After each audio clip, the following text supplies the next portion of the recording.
It was just another quiet evening in our house. The kind where the television hums softly in the background, and everyone's in their own little world. I was sitting on the couch scrolling through my phone when she walked in, my stepdaughter Emma. She looked like she had something on her mind, something heavy.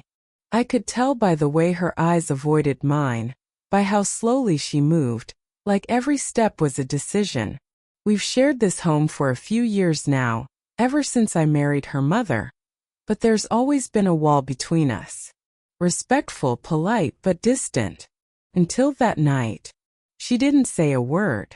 Just came over and sat beside me. A little closer than usual. I didn't move or ask anything. I figured maybe she just wanted a bit of company. But then, without warning, she gently rested her head on my shoulder. It was such a small gesture, yet it said so much. My body froze for a second. Not because I was uncomfortable, but because I wasn't sure what it meant. It wasn't like her to do that. Not with me. And then softly, so softly I almost didn't hear it, she whispered, asterisk, "Please don't let go." Asterisk, those 4 words stopped everything. My heart skipped. The room felt quieter. My mind raced. What was she holding on to? What was she afraid of losing? I turned slightly, careful not to move too much, not to break whatever moment this was. Her voice was trembling, and I could feel it through my shoulder. She was scared, truly scared, and whatever it was, she didn't want to face it alone. 100 questions ran through my head. Did something happen at school? Was it about her mother? Or maybe something she'd been hiding for a while?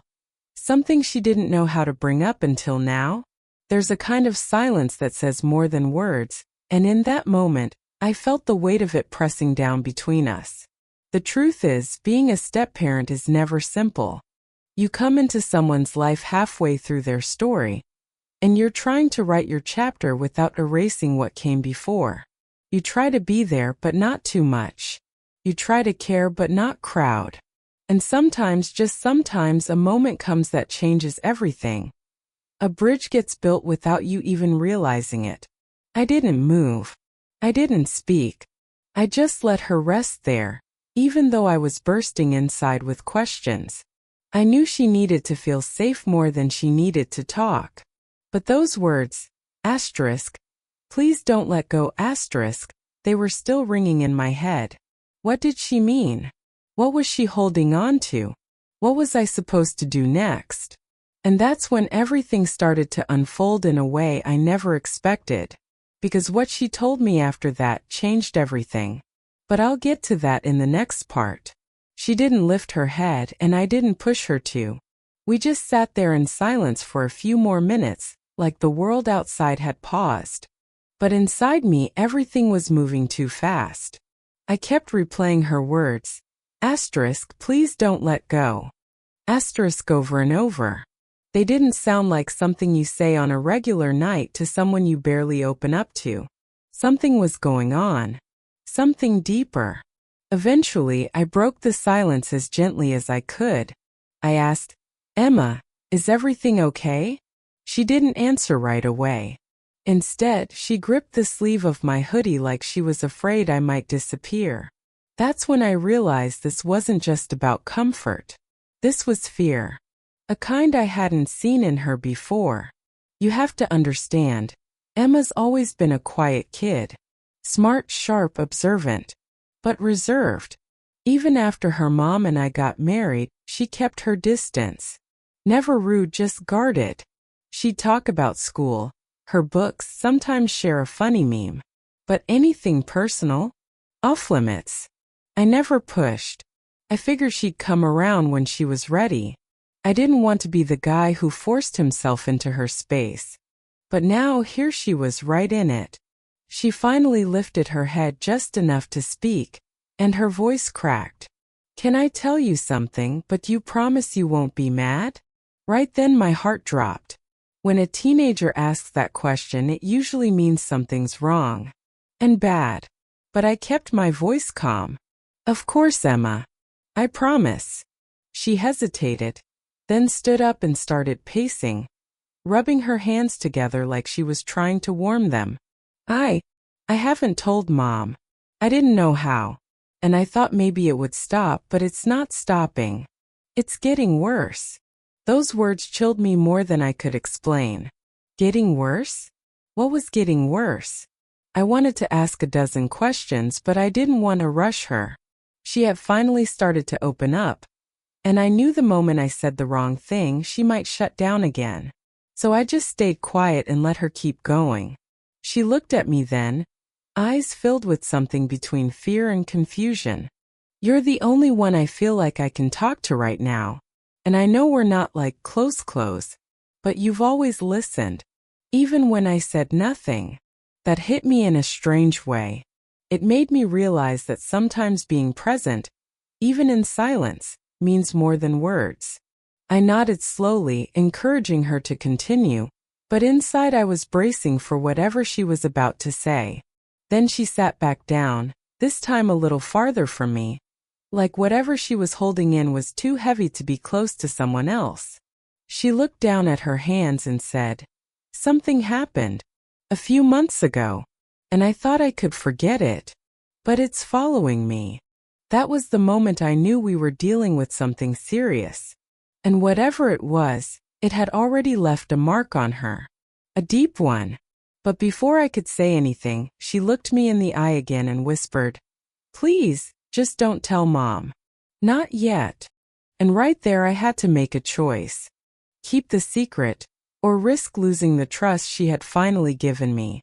I sat there, caught between wanting to protect her and not knowing what I was protecting her from. The room felt smaller, like the walls were leaning in, listening. Emma's eyes darted around, like she was debating whether she had made a mistake by saying anything at all. I leaned forward a little and said, "Whatever it is, I'm here. You don't have to go through it alone." She bit her lip, hesitating again. "It's not just one thing. It's a bunch of things that keep piling up. Stuff at school, stuff online. And someone I trusted let me down." Her voice cracked again. I didn't even know how to talk about it because I felt so stupid. I wanted to reach out to offer comfort, but I could see she wasn't ready for that. So I just listened. Step by step, she began to open the door to what had been eating away at her for months. It started with a friendship gone wrong. Someone she thought cared about her, but who had taken private things she'd shared and used them to manipulate her. Messages, photos, rumors. It all spiraled so fast she didn't know how to stop it. And she was terrified to tell her mom, thinking she'd be blamed or judged. Or worse, misunderstood.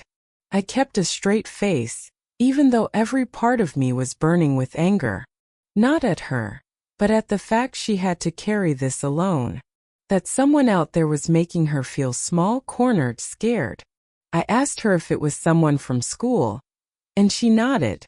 But then she said something that changed everything. It didn't start at school. It started online. I didn't even know who they really were at first. That brought a whole new kind of fear into the room. The kind of fear that makes you want to lock every door and double-check every window. We'd talked to her before about online safety, but kids live in a different world now. It's fast, constant, invisible to adults unless they know exactly where to look. Emma said she thought she was talking to someone her age, someone who understood her. But as time went on, things shifted.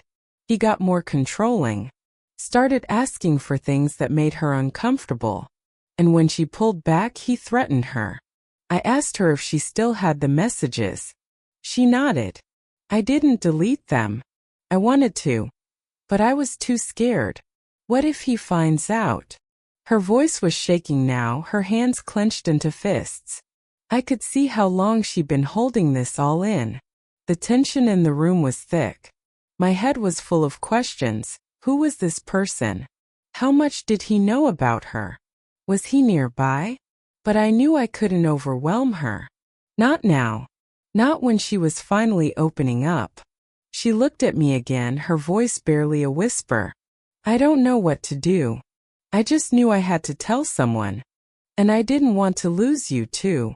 That's when I realized the conflict wasn't just about what happened to her. It was also about trust, hers in me, mine in doing the right thing. And the truth was we were both in deep now. I sat there trying to keep calm while everything inside me was screaming to act. Emma was still holding herself together, but barely. Her shoulders were tense, her eyes shifting like she was expecting something to jump out of the shadows. I knew whatever decision I made next would matter.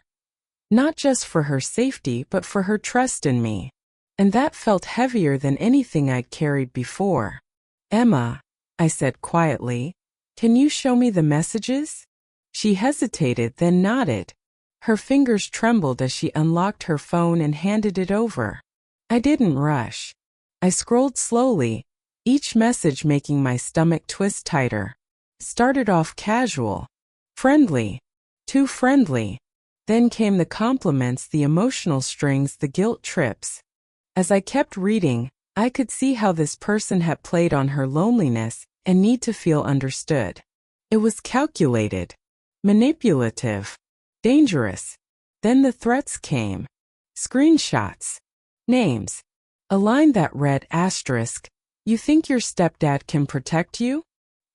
He won't even see it coming." Asterisk, that one stopped me cold. I read it again. Then again. It wasn't just about Emma anymore. This person knew about me. About our family. I looked up at her, and she nodded slowly, as if she'd been waiting for me to reach that part. "That message came last night," she said, her voice thin. "That's why I came to you. I'm scared he's watching us. I keep checking the windows. I feel like he's everywhere." I stood up, walked to the window, and peered out into the darkness.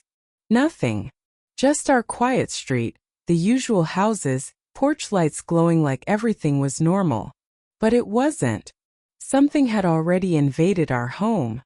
Something invisible but real. I pulled the curtains shut and turned back to her. "You did the right thing coming to me. We'll figure this out. I promise." But the truth was I didn't know how yet. And the clock felt like it was ticking faster now. That night I barely slept. I kept her phone with me, going through every message, every timestamp, every clue. I started tracing usernames, looking for anything familiar. My mind kept looping that one line. Asterisk, he won't even see it coming. Asterisk, whoever this was, they were confident. And that made them reckless. Or worse, bold. The next morning I kept Emma home from school. I told her mom she wasn't feeling well, but I didn't mention the rest. Not yet. I wasn't sure how. Not until I had more answers. Emma stayed in her room most of the day, the door slightly open, like she wanted to feel close but still needed space. Around noon I got a text. Not from a number I knew. It said, asterisk, you shouldn't have looked. Now it gets real. Asterisk, that was it. No name. No warning. But it was enough.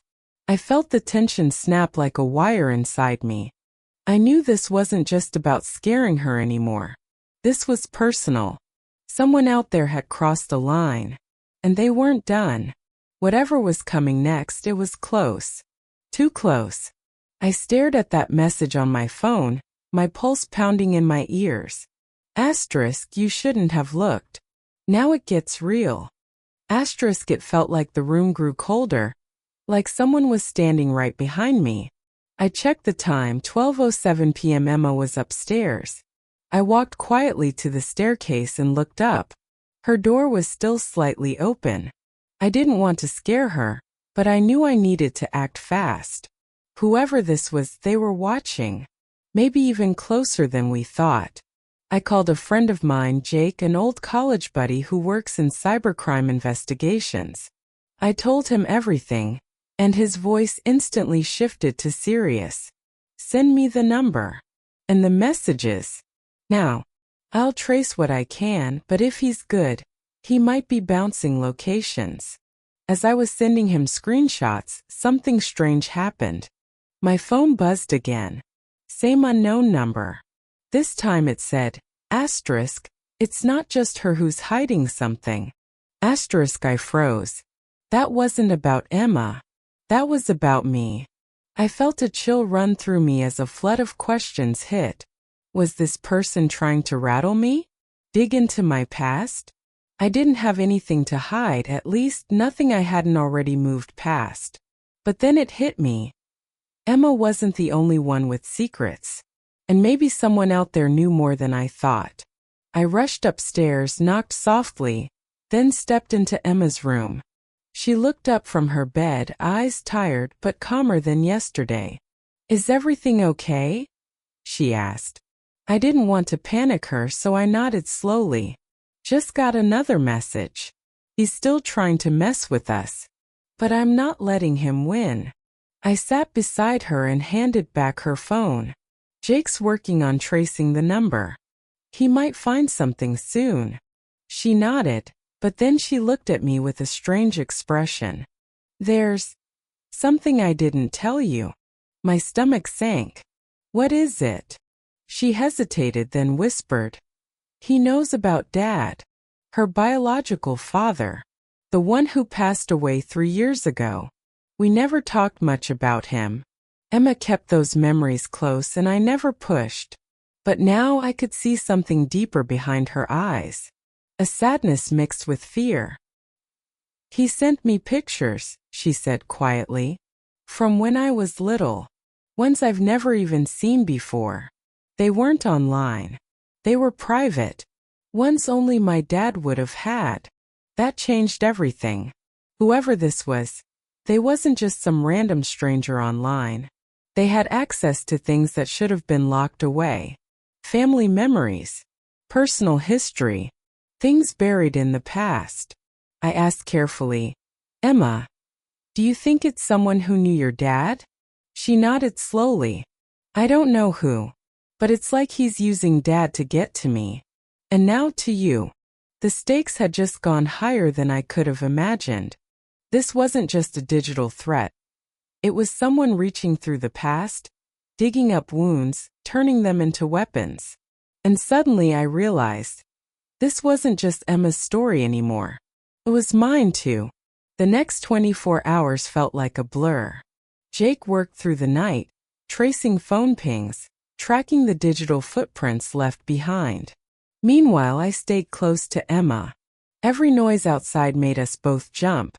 She barely slept. Neither did I. When the sun finally rose, it felt like we had survived something. But we both knew it wasn't over. At 7:43 a.m., my phone buzzed again. This time it was Jake. His voice was sharp, urgent. "I found something. You're going to want to sit down." I stepped into the kitchen, away from Emma's ears. The number's been bouncing through several VPNs, but I found a static IP. It's coming from within your city. Not just that. It's registered to someone who used to work with Emma's father. I nearly dropped the phone. "What? Who?" Jake paused. "A man named Alan Ridge. Does that name ring a bell?" It did. My face went pale. Alan had been my wife's ex-husband's coworker, one of the few people who visited during the funeral, who offered to help Emma's mom with sorting through her husband's files. He'd even helped transfer some data off her old computer. I remembered shaking his hand in our kitchen, thinking he was just another family friend. But now it all made sense. I rushed upstairs and found Emma sitting by the window watching the street. I knelt beside her and said softly, "Emma, do you remember Alan Ridge?" Her eyes widened. "Yeah, he used to bring me gifts. I thought he was just being nice." She paused. "Wait, is he the one?" I nodded. Jake traced the number. "It's him. And he has your dad's old files.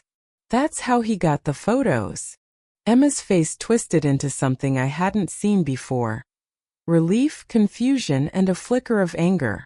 "Why would he do this to me?" "I don't know yet," I said. "But we're going to find out." Jake had already contacted the authorities, and within hours, a small team arrived at Ridge's address. They found servers, hard drives, and messages saved under false names. It was all their messages to Emma, photos, logs. He had been watching us for months, digging into our lives, using Emma's past and grief as a weapon to control her. But finally he was caught. Emma and I sat on the porch later that evening. She leaned into me quietly, and for the first time in days she wasn't shaking. She whispered again, "Thank you for not letting go." And I knew what that moment meant for both of us. But just as we began to feel safe again, Jake called one last time. "There's something else," he said. "We found backups." Some of the files Ridge used weren't stored on his system. They were being sent somewhere else, automatically. "Where?" I asked. There was a pause. Then Jake replied, "To an encrypted server overseas. We don't know who else has access yet." My grip on the phone tightened. Emma looked at me, sensing the shift in energy. We had stopped one man, but someone else was still out there, watching. The following days were quiet in a way that felt unfamiliar. The tension that had been haunting our home slowly began to fade, though not completely. The police had taken Alan Ridge into custody, and the investigation into the encrypted files was now in the hands of a cybercrimes task force. Jake assured me that most of the data had been blocked before it spread, but he was honest. It might take time before we know who else, if anyone, had access. Still, for the first time in weeks, Emma could breathe without flinching every time her phone buzzed. We spent more time together after that. Not just Emma and I, but the whole family. My wife still didn't know every detail, not at first. Emma asked me to wait until she was ready, and I respected that. A few nights later, she sat both of us down and told the whole story. Her mother cried, held her tight, and apologized for not seeing the signs. It wasn't anyone's fault, but guilt has a way of finding everyone when something like this happens. Still, Emma felt stronger now. She wasn't hiding anymore. And that made all the difference. Emma started therapy soon after, and we got help with digital security, changing passwords, securing devices, and learning how to protect ourselves online. It wasn't just about safety now, it was about control. Emma was slowly taking her power back, one day at a time. There were still moments when she'd pause mid-sentence, or wake up from a restless dream, but she no longer carried it alone. And that's what mattered. Our relationship changed too. Whatever wall had been between us before that night was gone now, replaced by something real. Trust. Connection. Family. She still called me by my first name, but sometimes when no one else was around, she'd slip in a quiet "Thanks, Dad." And it meant more than any title ever could. We never got a clear answer on who set up the offshore server. The investigators believed Ridge may have been part of a larger network, but there wasn't enough evidence to prove it. Still, the threat was over for now, and Emma knew what to do if anything ever resurfaced. As the months passed, life settled into a new normal. School resumed, laughter returned to the house, and Emma even joined a local teen support group to help others who had gone through online harassment. She was turning her pain into something powerful, and I couldn't have been more proud. One evening, while we were watching a movie together, Emma leaned her head on my shoulder again. No fear this time, just comfort. Then she smiled and whispered, "Remember when I asked you not to let go?" I nodded, heart full. She looked up and said, "Thanks for holding on." And that was it. The chapter had closed. Not with a loud ending, but with quiet strength. A reminder that even in the darkest moments, being there, really being there, can change everything.